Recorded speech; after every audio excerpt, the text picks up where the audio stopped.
die, give what's left of me away to children and old men that wait to die.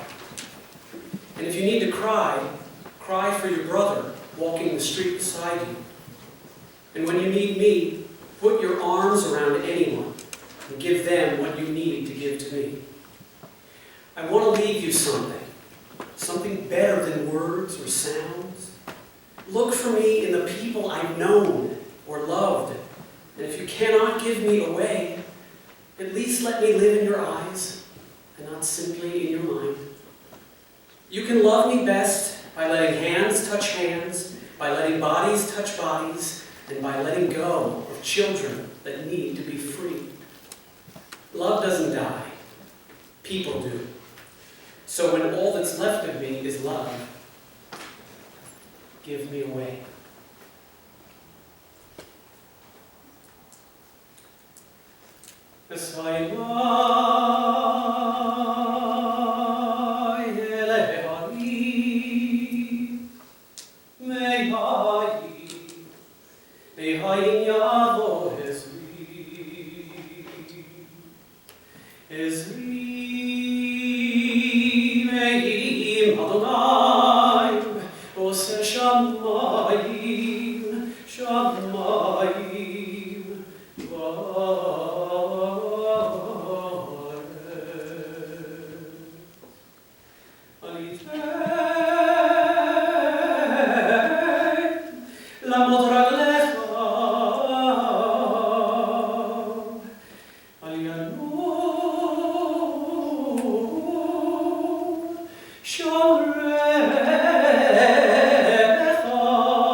We are here this morning to honor the memory of Jonathan Walker, beloved son, devoted husband, cherished father, protective brother, doting uncle, and loyal friend. And while we're grateful for the time we had with him, we're angry, we're heartbroken that we couldn't have had more time, that he couldn't have had more time. We come here seeking answers, but the answers are elusive and inadequate. We take comfort in the loving presence of family and friends. May we be strengthened to know that we are not alone, and that our sense of loss is eclipsed by the outpouring of support and admiration of those whose lives John touched and enriched. And they're here in full force today. This time of grief, we listen to the voice of our sacred texts. They bring us the message of God's nearness. They speak of a kinship with the Creator, in light as in darkness, in joy as in sorrow, in life as in death. If the words of the 23rd Psalm are familiar to you, please join with me in saying, and I think perhaps the King's English is best known, shepherd, I shall not want. The Lord makes me to lie down in green pastures. He leadeth me beside the still waters. He restoreth my soul. He guideth me in straight paths for his name's sake. Yea, though I walk through the valley of the shadow of death, I will fear no evil, for thou art with me. Thy rod and thy staff, they comfort me. Thou preparest a table before me in the presence of mine enemies. Thou hast anointed my head with oil, my cup runneth over.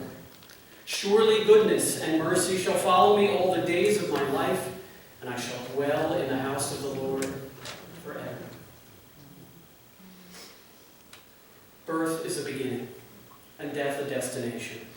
But life is a journey, a going, a growing from stage to stage. From childhood to maturity and youth to age. From innocence to awareness and ignorance to knowing.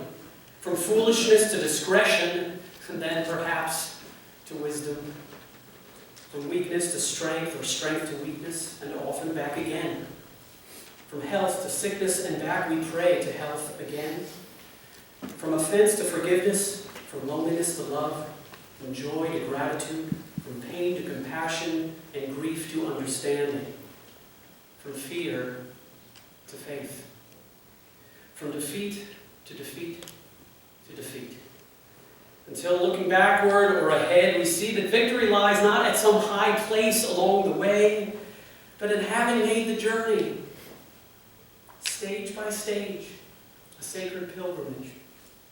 Birth is a beginning, and death a destination. But life is a journey, a sacred pilgrimage made stage by stage, from birth to death to life everlasting. In his sorrow, Job cried out, Adonai natan, Adonai lakach, Yehi Shem Adonai mevorach. God has given, God has taken away. Blessed be the name of God. With Job, we say, Adonai natan, God, you have given. You gave us John, and he will not be forgotten. For all that was good and enduring in his life, we offer the deepest thanks of our hearts. Adonai lakach, God, you have taken away. We pray for the strength to turn our broken hearts into an altar of trust before which we acknowledge your sovereignty and love as we now say, Yehi Shem Adonai mevorach. Blessed be the name of God, now and forever. We have spoken some of the words of our tradition and of the psalmists. Really the emotional core, the centerpiece of our memorial service this morning are the thoughts, the remembrances, the memories of John's family, John's friends. This time I would like to call forward Sam, his brother, to offer a few words.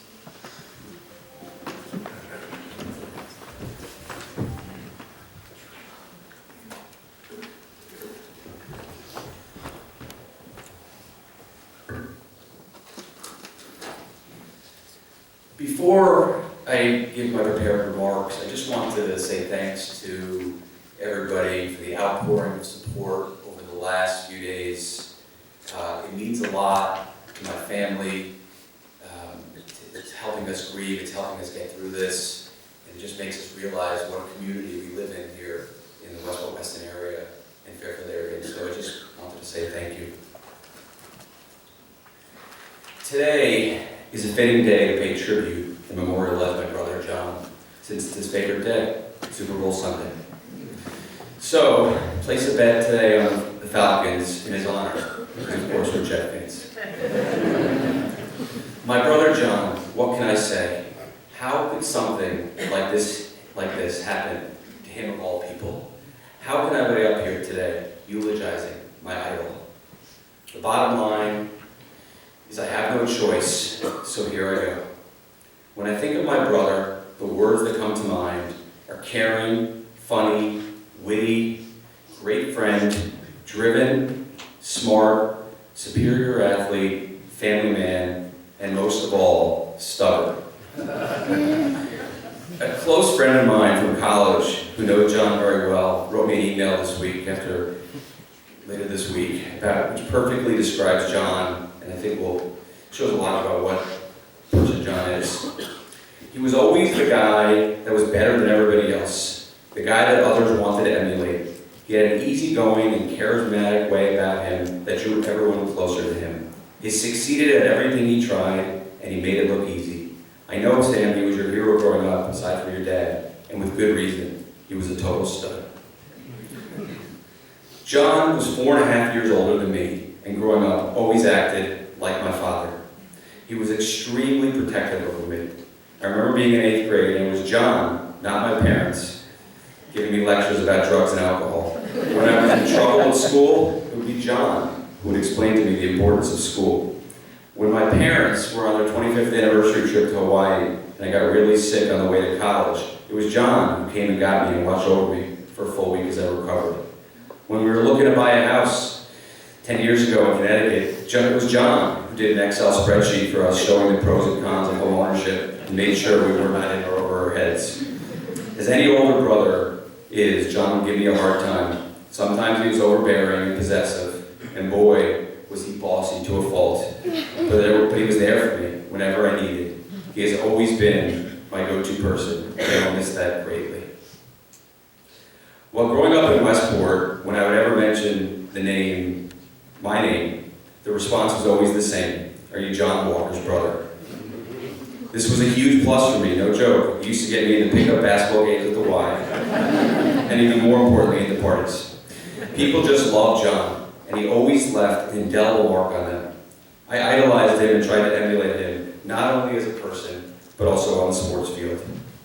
Sports. No matter if it was the soccer field, the basketball court, the baseball diamond, the softball field, or the golf course, John was an absolute stud and superior athlete.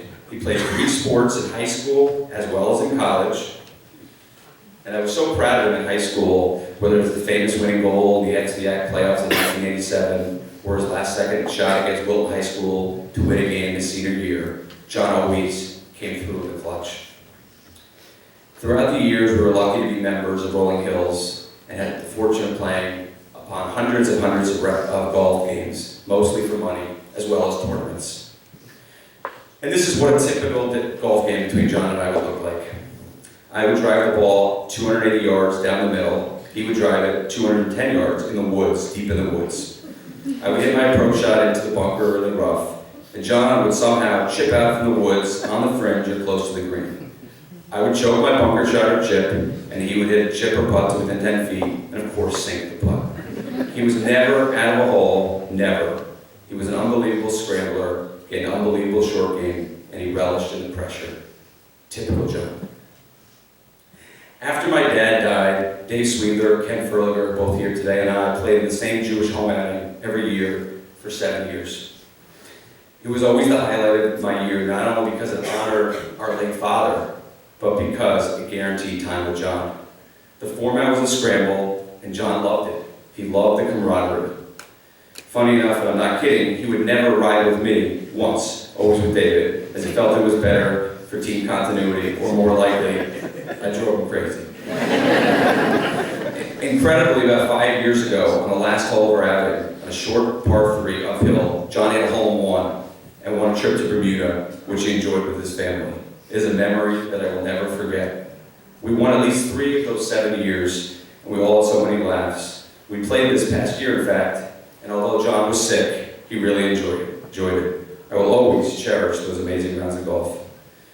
John and I also played some fun tennis matches over the years. Tennis was literally, and I mean literally, the only sport that I was better than at, and that's simply because I just didn't play enough. Besides winning club championship doubles matches at Rolling Hills, we used to play challenge matches against friends from time to time.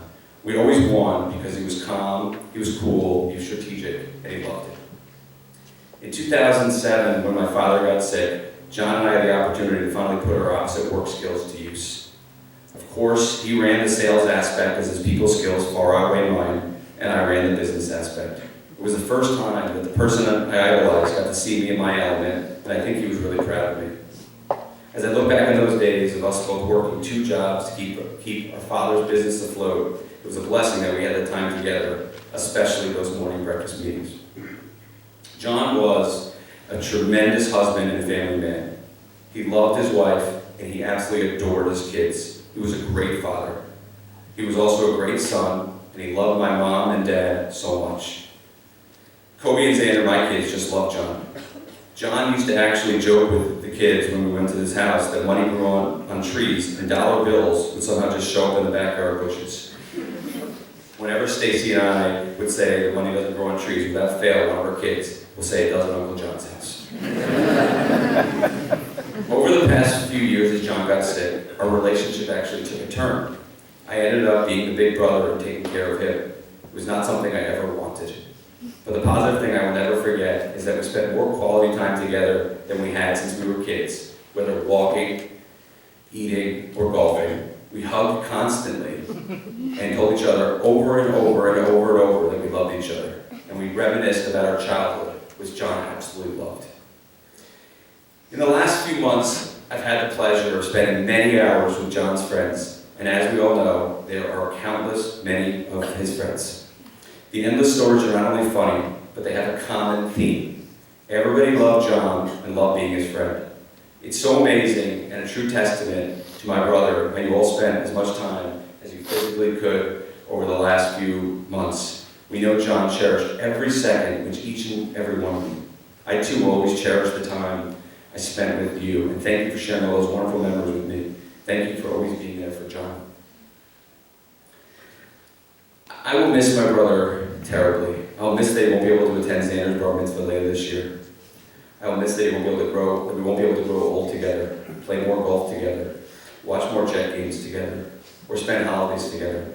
I will miss that he won't lecture me anymore. He won't yell at me anymore. I will pretty much miss everything about John.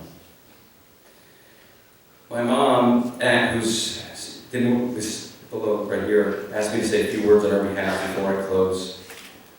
Simple one line. I know that John was only 46 years old, but the love that he's been shown from his family and friends, is more than most people receive in a long lifetime. In closing, I love you, Johnny Walker. I am so proud you're my brother for all these years. I will never, ever forget you, bro.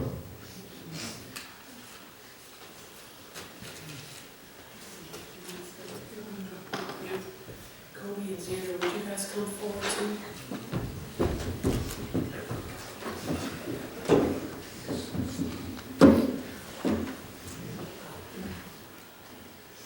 I want to tell you a story about my Uncle John. A few months back, we went out to lunch to Uncle John's favorite place, Garlic and Oats. And then, of course, to Big Berry. When we walked in, not only did the guy know his order, but he ordered 2 lunches. I could not believe it. I had to call my granny and tell her, do you know that his son gets 2 lunches every day? I loved spending time with my Uncle John. He always played baseball with me and thought I was pretty good.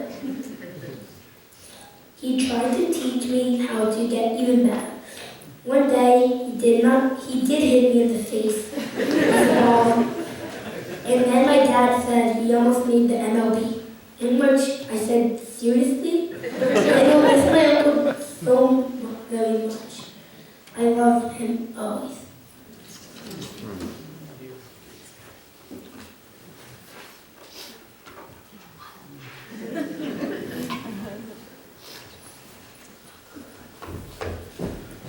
This time, we'd also like to welcome forward our close friend, Jeremy Solinger. Jan, would you come forward and share?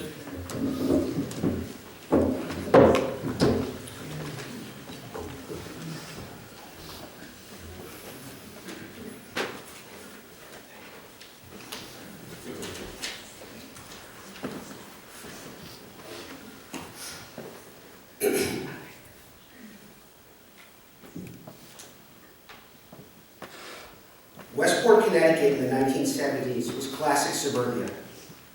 Like present day, on any given weekend, the fields and courts at Coleytown, Monmouth, Rogers, Kowalski, Galton, Bedford were buzzing with activity. We competed in Little League Baseball,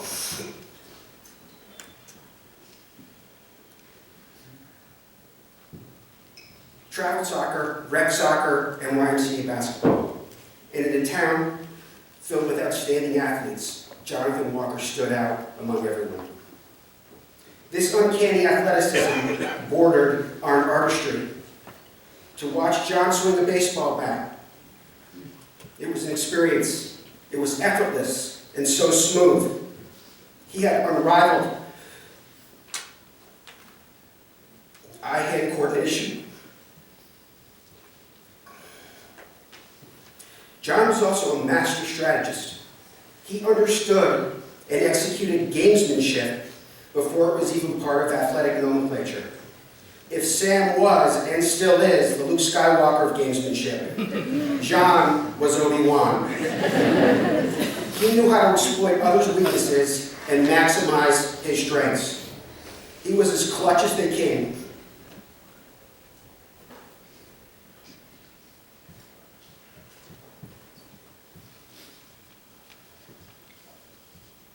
His heroics under pressure cooker atmospheres are still talked about with great awe. Slotting a penalty kick, side panel in the under-16 State Cup soccer quarterfinal against Wallingford, draining that buzzer beater that Sam just referred to against Wilton, or the 1987 FCX Soccer Championships before 2,000 fans under the lights at Wilton High School. He was clutch. With the game on the line, put the ball in John Walker's hands. That's what he wanted.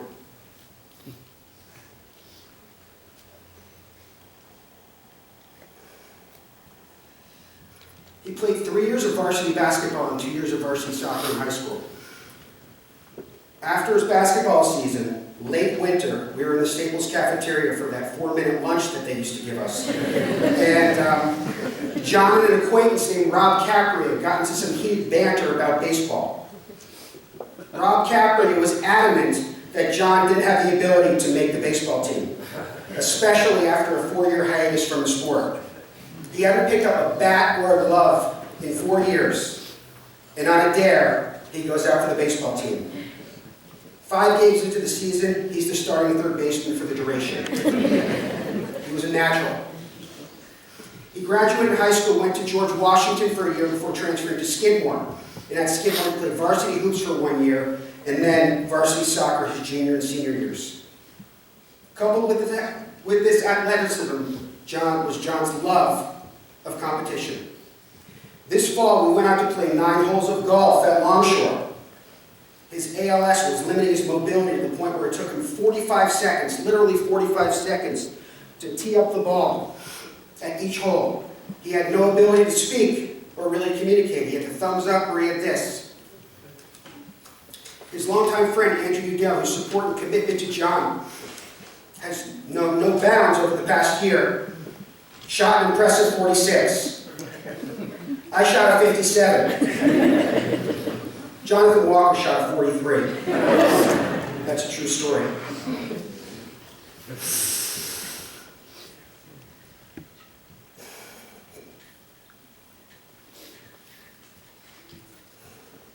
This is the hard paragraph. Doing great, Joe.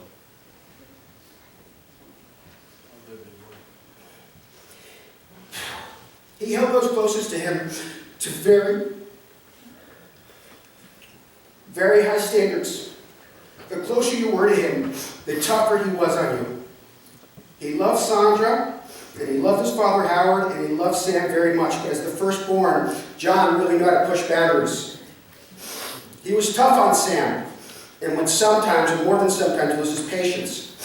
It was Howard, who John resembled on so many levels, who often reeled him in. We'd be at the house at 8 Turtleback. Jonathan, you keep talking to Samuel that way, you and Jen won't be in this room for the rest of the day. You guys won't stay here, you won't sleep under this roof. It was usually at that point where he would say, let's go to your house and get a PSIT. That was an acronym he made up for the best sandwiches in town. And off we would go to 102 Bayberry, where he would plow through Gold's cold cuts and play with my parents' dog, Willie.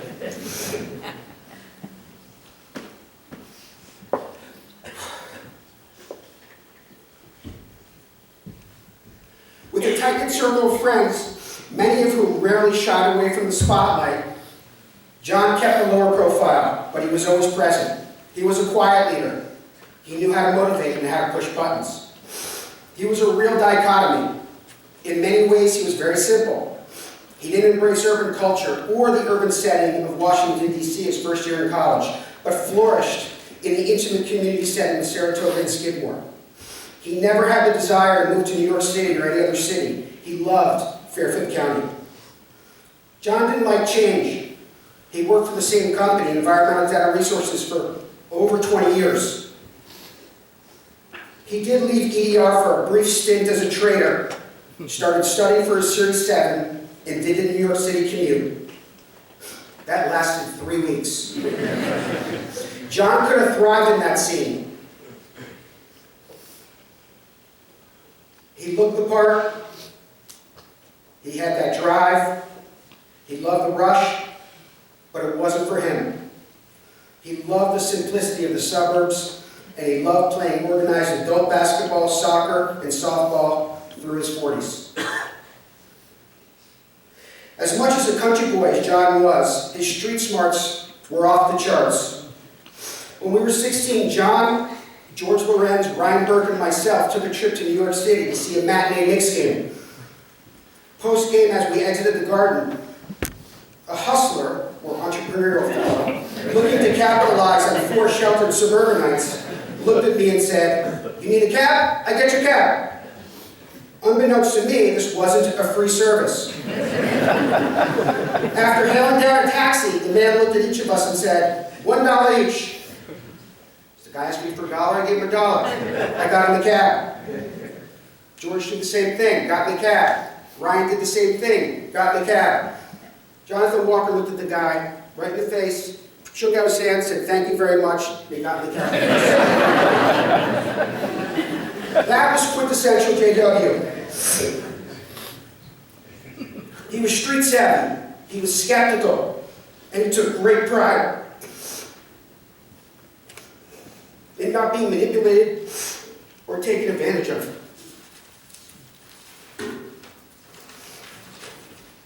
He was a very tough sell, but he was a great salesman. He used to tell me, sell it ain't tell it, it's asking. And in our early 20s, on my way to a sales appointment for my job, I called John in a panic because I'd forgotten my picture portfolio. John didn't see it as an issue at all. "Why do you need your pictures?" he said. "You're going to be there. That's all you need." He had that innate salesmanship that I think really came from his father.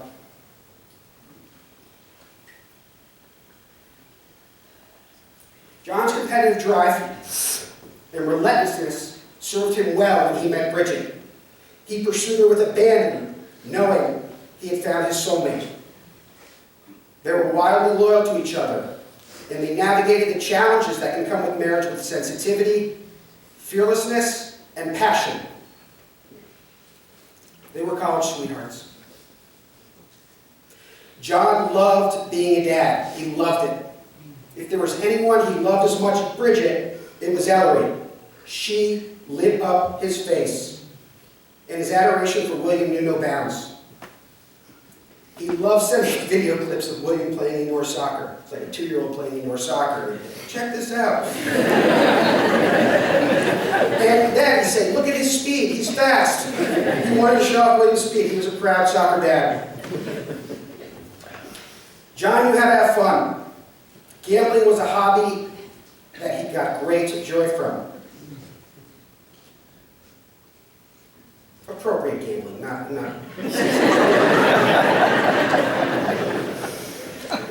He had an uncanny intuition and often made the educated dark horse pick that few others saw, but wished they had seen. Taking a page from Howard's book, John always gambled with friends. It was more fun to win with friends, and it was less suffering to lose with friends. He did it as a team.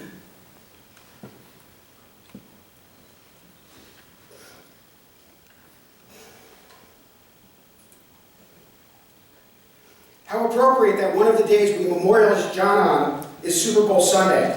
After Bridget, Ellery, and William's birthday, this was his favorite day of the year.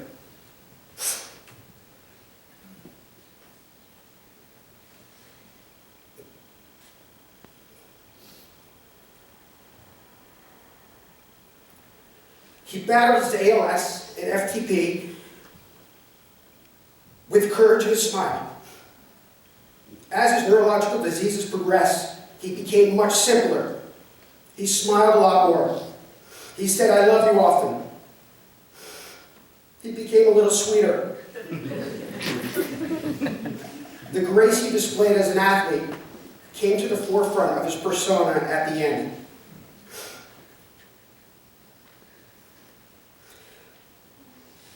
And how lucky we all were to have had him as a friend and to have been on his team. Some of us literally, but all of us figuratively.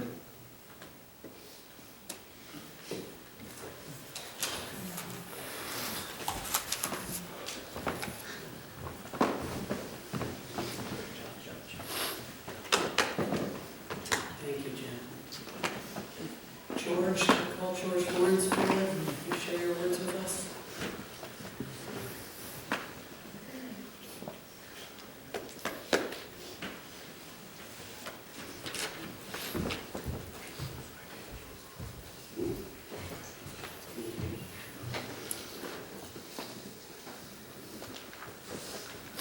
Unlike Jack's, this is vodka, so not the show.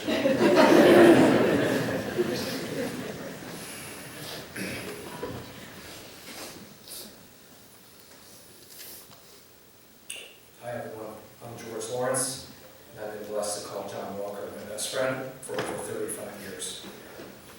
Over these years, John has meant a lot of things to me. In these years, he's been, first and foremost, a great friend. He was my first and last roommate. We lived together at Fairfield Beach Road with Peter and Phil. And he was my last roommate when we lived together in our last bachelor pad at Rocky Ridge before we both got married. We were work colleagues twice. He found me my first job selling environmental sampler maps, in which he stayed for 20 plus years, which is very much a testament to his loyalty. We were teammates, but too many teams to name. He was the captain of my basketball team. He was great. I unfortunately was the opposite. He was a hit me, which was the name of our softball team that we started together 20 years ago with our childhood friends.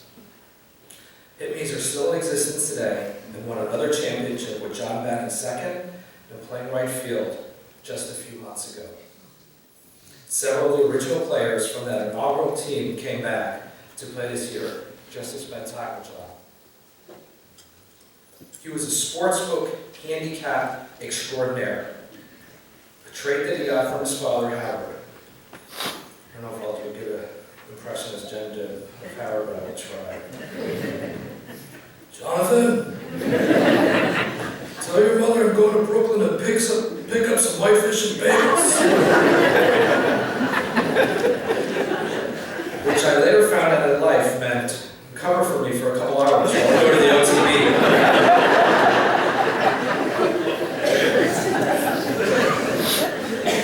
Howard was a great man.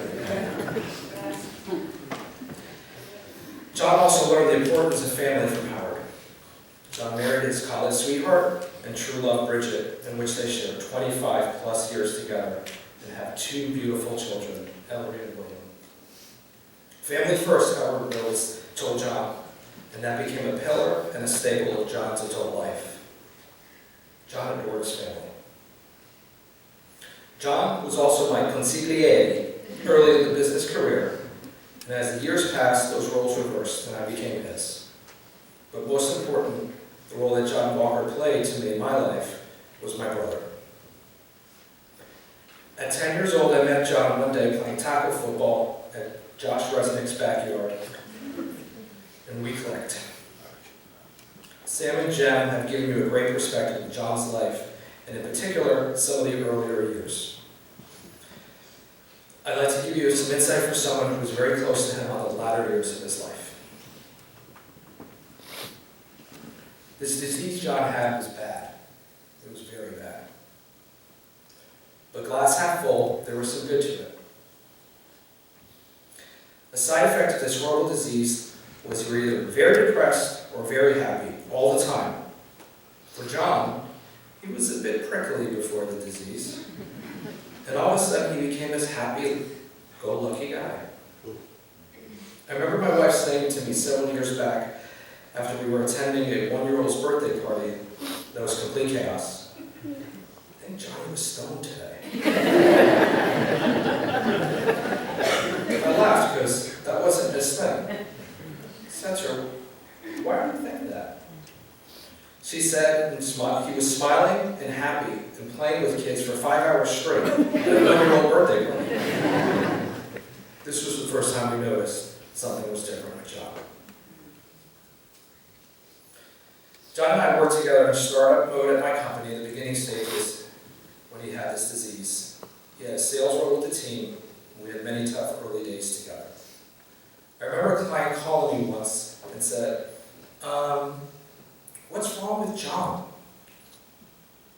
I asked him, I'm not really sure what you mean. You know, when he talks, he's like slow. Is he like really old or something? I told him, no. I think you're mistaking patience and caring to hear what his clients say versus talking over you for something else. John personally sold the largest order in my company's history when he worked with me. John could sell ice to Eskimos. John and I ate lunch together almost every day when we were there together. He would bring me a protein bar every day because once in passing, I told him I liked protein bars. At the end of the day, John would walk by my desk and have a big smile ear to ear, not a worry in the world. Hey, G, wait up. I'll walk out with you. By the time I got to my car, after talking to John, my terrible day always went away. He was always in such a good mood, regardless of anything. And after a couple of times, I made a point to walk by his desk each day to walk out with him. That was a treasure. When John was of sound mind, it was nearly impossible to get him to return a call sometimes. Weeks could pass. I would text him. Just reply back with one letter, anything.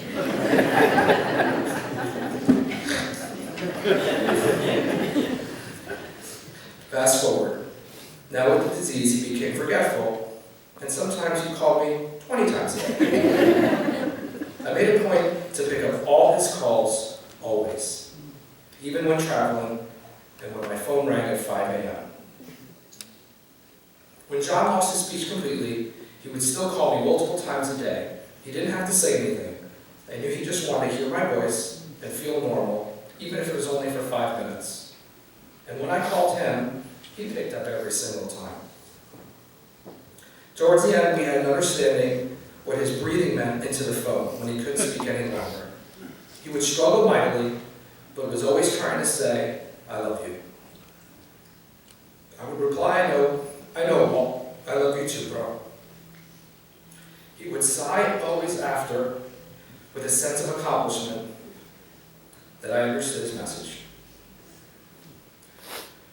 A positive thing about this disease was I learned how to decode espionage secret code, which were the comings of John's text.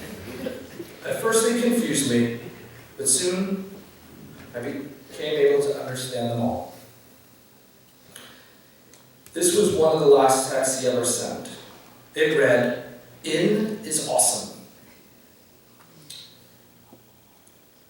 And I understood clearly it meant, you are awesome. I learned through John how much I missed eating chicken salad. Sales at Garlic and Herbs have been down since the passing of John. John was relentless on eating chicken salad every day, and only from Garlic and Herbs. It's not even that good.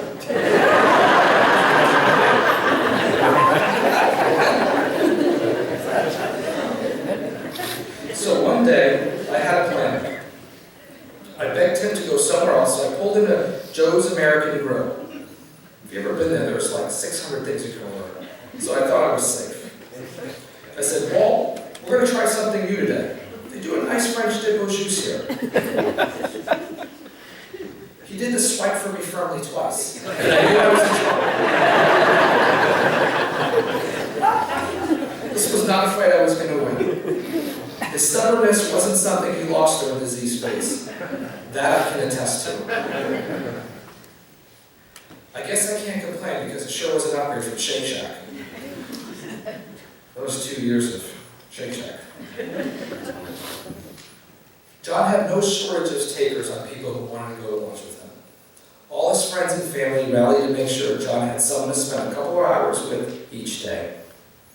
And regardless of their busy schedule, no one could, everyone would get on the phone to make sure John was not alone. His army was relentless. The lead nurse at the hospital, who's been doing this for 22 years, said she's never seen so many people come to visit one patient. She said she didn't typically get close to patients, but John was different. The love she saw from John, from everyone who visited, was incredible. She and the rest of the nurses were all moved. I was also reintroduced to the world of frozen yogurt. Pinkberry. After Deer Lake and Herbs, the customary stop after was for a frozen yogurt. 1 extra large cup was never enough. You needed 1 extra large there to eat and 1 extra large to go. I could always get a big smile from John when I told him that he was a VIP at Pinkberry, which stood for Very Important Pinkberry. One time we pulled up for our customary after-lunch visit, and there was a sign on the door that read, "Out for an hour." I felt the small hairs on my back of my neck rise, and I knew I had a crisis on my hands. John had gotten me my first job ever at a place called EDR, in which he was a superstar salesperson and my mentor and my trainer. It was time for me to channel back to that time and now convince him of an alternative that there was going to be hell to pay. I luckily dug deep and somehow convinced him that Dairy Queen was having a 2-for-1 special today at Chase. Total BS, but I knew how much John liked a good deal. So off we went. I had no fear of being caught on this white lie because anytime it came time to pay, he would always point at me.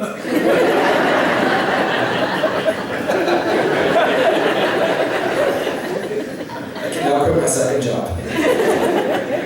Catastrophe avoided. Man, I sure hope there's chicken salad and Pinkberry in heaven. Even in his advanced ages, John loved kids and sports. John was digressing and becoming a kid again. The disease was making him raw, genuine, and extra loving. My 7-year-old Luca and John shared an incredible bond. He called Luca Bug, and Luca called John Walt. One late summer afternoon, Luca and John played a game of one-on-one soccer in my backyard. John played at full speed. To the point I had to tell John slide tackling was not a good idea at my lawn or my kids' ankles.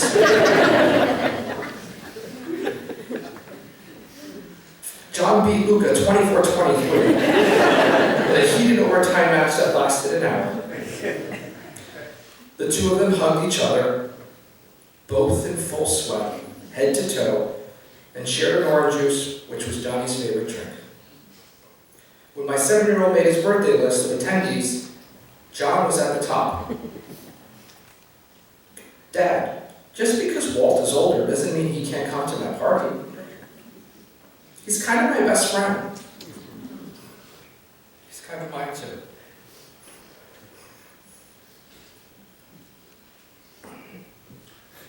Johnny touched a lot of hearts, not just Luca's.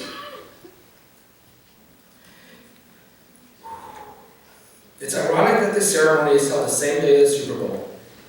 Regardless of John's mental state, handicapping, a fancy word for sports betting, was something John loved to do and was great at. In particular, football games. John is the only person I know whose bookies wouldn't take his bets anymore because he won too much. If he were alive today, the phone call would go something like this. What up, Walt? Hey, G. Who you like today in the Super Bowl? I think I like the Pats, Walt. Brady just doesn't lose. Sounds good. Click. 5 minutes later, my cell phone would ring and it would be Dave Swindler. Yo, Swiss, who are we on? We're on the Falcons. What? I just told Walt I like the Pats. Exactly. This cat and mouse game went on for a good 20 years. I was also fortunate enough to learn sign language all during this period of time, or some made-up version of it. After losing his speech fully, this was the only real way to communicate with him because he didn't want to type anything into his phone, as it was a sign of weakness to him. Helping him in and out of cars was also a sign of weakness. And if you got too close, you got elbowed. As he would say, if he could still talk, not great. Here's some of the sign language I learned throughout the end of the process. One of the very common one was the side swipe. If you got this, it meant no. If you got this, it meant no way. He had the crossed fingers, which meant he was ready to leave. He had the clapping, which meant he was trying to get your attention. He had a very dear one that he would go like this, which meant you and I. And him and I shared a special one, which was this, which I did to every single time I left his hospital room.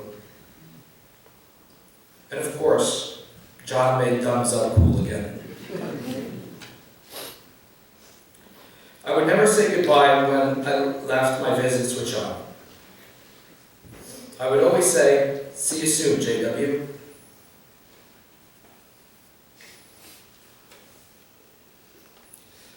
On a cold night in 1987, after scoring the winning goal for Staples Soccer in Wilton, Connecticut, in overtime to win the biggest game of his life, playing on the field with his childhood friends since 4 years old, the Cablevision television reporter Dennis Buckman at the time asked him, "How do you feel John Walker scoring the winning goal in front of a packed house?"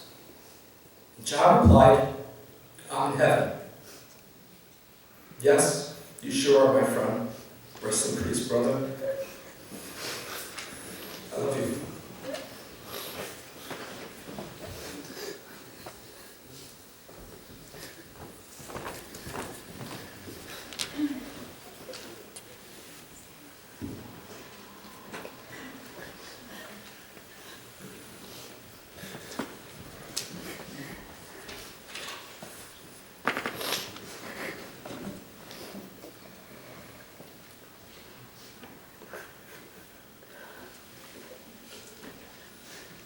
If a man can be measured by the depth of his relationships, then this band of brothers just testified to John's worth and have shown us all that John's impact will be felt long after today. John's leadership and tenacity, his skeptical savvy, the lifelong relationships, all of it will have reverberations beyond his 46 years. Jonathan Walker was born in Manhattan in 1970, which makes him what we call a real New Yorker. The family moved when John was 4 to Connecticut, and it was at the co-op preschool that he would form lifelong relationships with a tight group of friends. For his earliest days, John showed proclivity with sports, as we've heard, and he was precocious. At 3 years old, Sandra told me he got himself a screwdriver and took the training wheels right off his bike.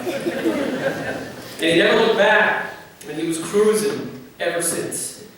His natural athleticism caught the eye of many a Westport coach in just about every competitive sport. But it was the team sports, baseball, soccer, basketball, where his leadership skills matched his performance on the field. As we've heard, John was fearless, he was cool under pressure, and he could come up with the really big shots when the team needed it the most, including an almost unbelievable half-court shot against Ridgefield, I'm told. Emails in recent days from coaches throughout John's life have shown that as much as they impacted and influenced Jonathan, the feeling was mutual. You've heard of John's many triumphs on the court and on the field, but I got the real sense of the excitement for our hometown hero when Jim showed me a soccer video of John's game-winning goal at that FCIAC championship from 1988, I believe.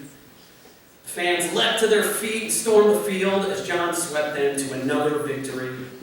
John went on to GW for a year, where he wasn't exactly enamored of the intense baseball training regimen, And as the story goes, at an alumni event, Jem's aunt and uncle talked up the baseball coach at Skidmore, and John found the right sport and the right school for himself. His junior year, he also found the right girl. Bridget was his field hockey playing match. She was beautiful, she was athletic, and John was smitten. As Jem put it, he was absolutely enamored. It was a love affair that sustained them through 26 years of marriage, culminating in the renewal of their vows just a few months ago. Ellery and William both carry the vestige of their parents' love for Skidmore in their middle names. John and Bridget love their alma mater, and they also love their annual August pilgrimage to Saratoga. These places were important, but it was the people that made the journeying worth the effort. John adored his family. He was devoted to his family. For John, family was everything. He made it his business to get everyone together, and even though John wasn't given enough years, he packed a lot of living into the time he was given. He had a very hard time when his father died, and there was a kind of shift. And then more recently, as we heard, there was another shift. ALS came suddenly and swiftly. The roles began to reverse.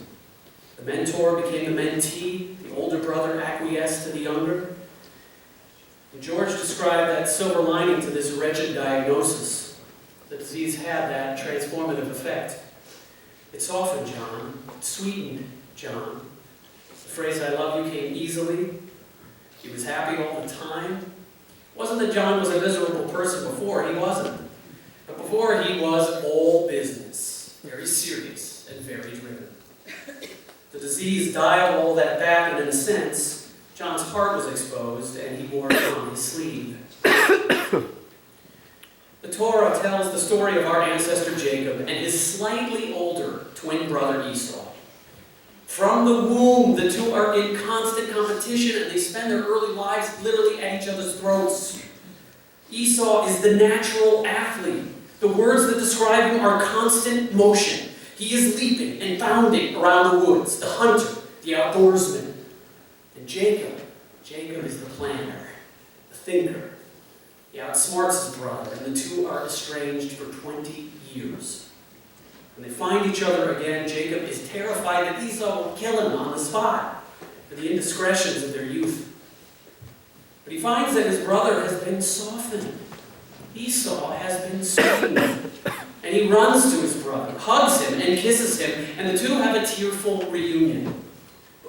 Esau meets Jacob's wife and children for the first time, and he feels the full impact of the years apart. The story of Jacob and Esau, and indeed Jonathan Walker's story, sound the alarm for all of us. What are we doing to make the most of our time?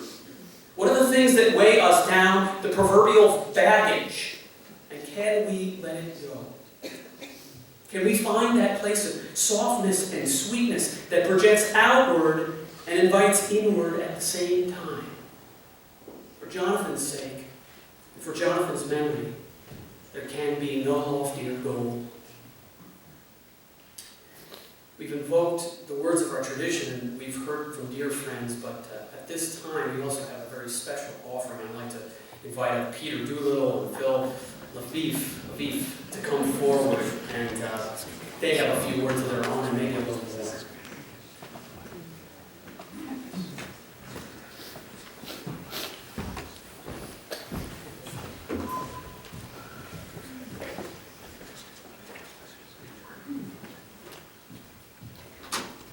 We're going to speak through some song.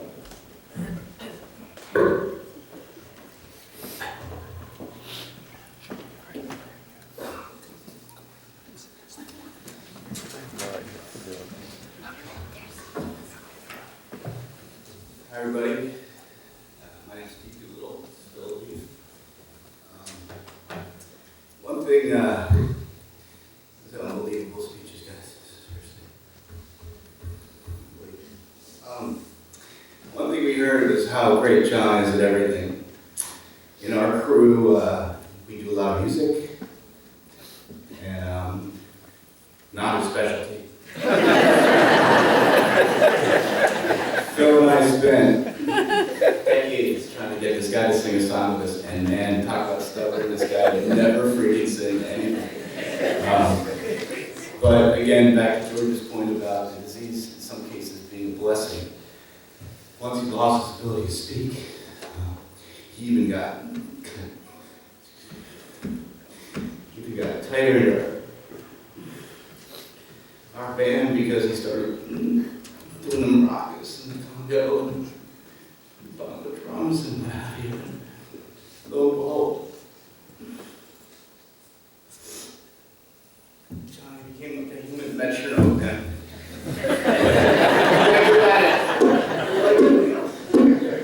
And so we had a couple late night tunes that we used to perform together.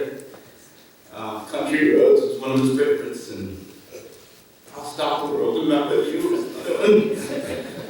But, we thought we'd do this one. How we do it? So this is for Walt. This is for Scott. And it's for all you guys down here.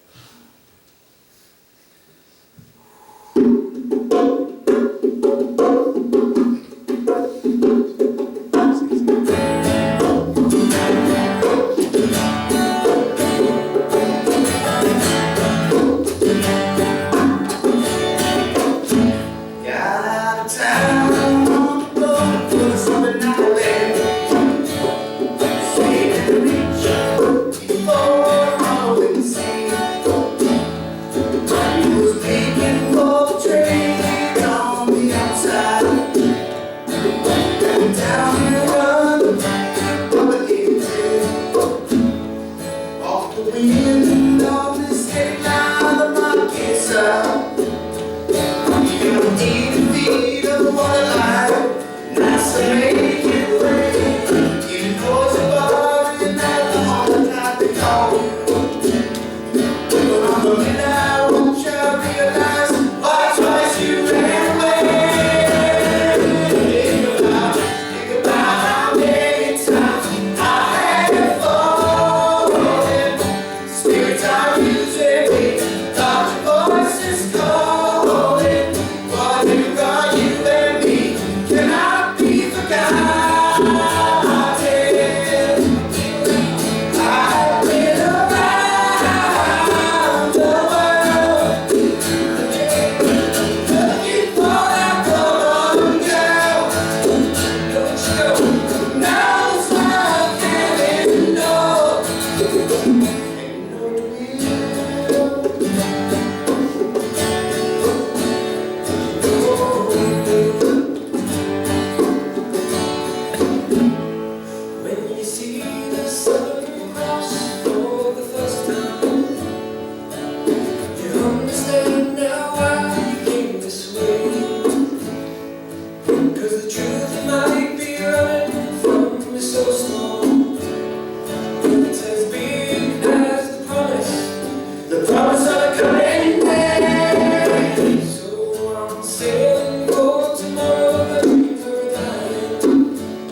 cheated and we lied and we tasted and never failed and failed. It was the easiest thing to do. You will survive being tested. So that will come along, make me forget about loving you. It's so cold.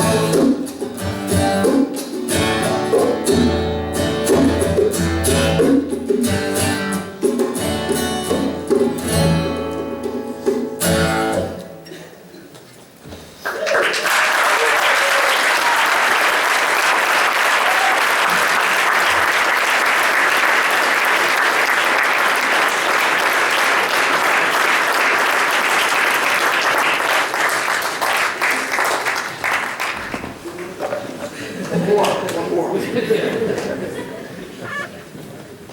go in now.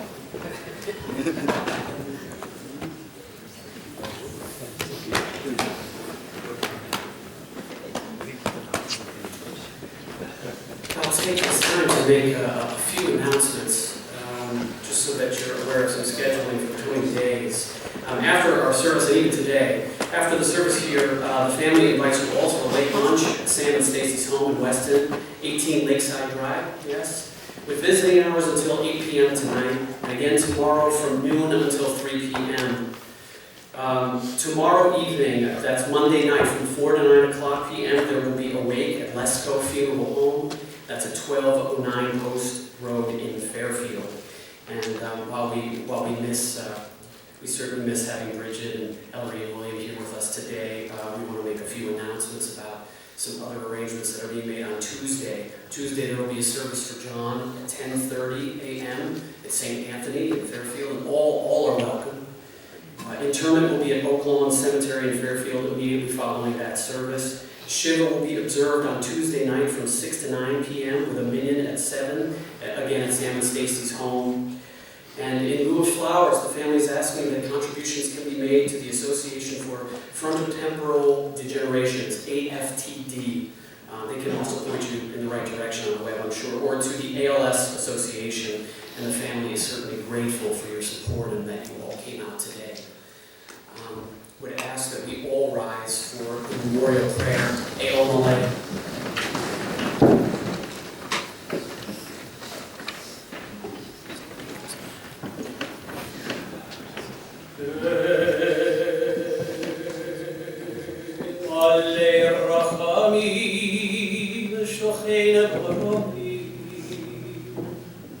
המצאנו לך נכונה תחת כנפי השכינה. עם קדושים וטהרים כזוהר הרקיע מזהירים את נשמת יונתן שהלך לעולמו ועל הרחמים יסתירהו בסתר כנפל עולמים ביצרור החיים את נשמתו אדוני הוא נחלתו ינוח בשלום על משכבו ונאמר אמן. Compassionate God, eternal Spirit of the universe, grant perfect rest in your sheltering presence to Jonathan Walker, who has entered eternity. O God of mercy, let him find refuge in the shadow of your wings, and let his soul be bound up in the bond of everlasting life. God is his inheritance. May he rest in peace, and let us all say, Amen. We would ask that the family be allowed to recess first, and thank you all for coming.